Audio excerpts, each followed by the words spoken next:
తెలంగాణ ఆడబిడ్డలందరికీ ముందుగా బతుకమ్మ శుభాకాంక్షలు. ఈ బతుకమ్మ పండుగలో ఒక ప్రత్యేకత భావిస్తారు.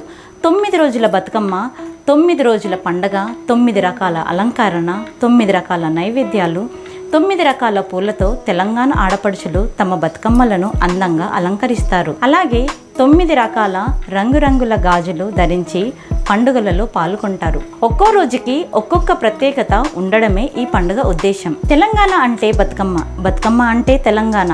ఈ పండుగ తెలంగాణ సంస్కృతి, సాంప్రదాయాలు, ఆచారాలకు ప్రతీక. ప్రకృతిని ఆరాధించటం, పొడిమి తల్లి విశిష్టను కీర్తించటం, ఆనందంగా కలిసిమెలిసి పండుగ జరుపుకోవడం, ఇవన్నీ ఈ బతుకమ్మలో ఉంటాయి.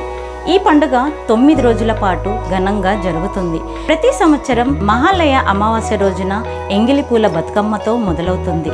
అసలు బతుకమ్మ పరమార్థం ప్రకృతిని, పూలను దైవంగా భావించి ఆరాధించటం.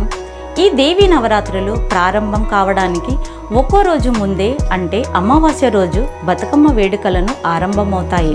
ఈ వేడుకలలో మహిళలు ఎంతో ఉత్సాహంగా పాల్గొంటారు. స్థానిక పంట ఉత్పత్తులతో బతుకమ్మ నైవేద్యాలు సమర్పిస్తారు.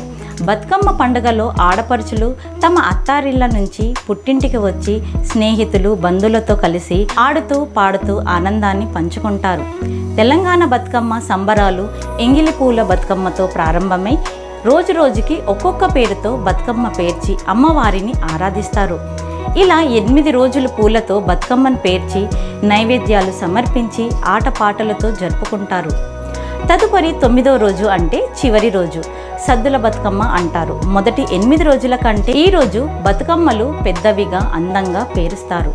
పసుపుతో తయారు చేసి గౌరీదేవిని బతుకమ్మ వద్ద ఉంచి ప్రత్యేక పూజలు చేస్తారు. అందుకే దీన్ని పెద్ద బతుకమ్మ అని కూడా పిలుస్తారు. ఇలా 9 రోజుల పాటు సాగే బతుకమ్మ పండుగ చివరి రోజు సద్దుల బతుకమ్మతో ఘనంగా ముగుస్తుంది.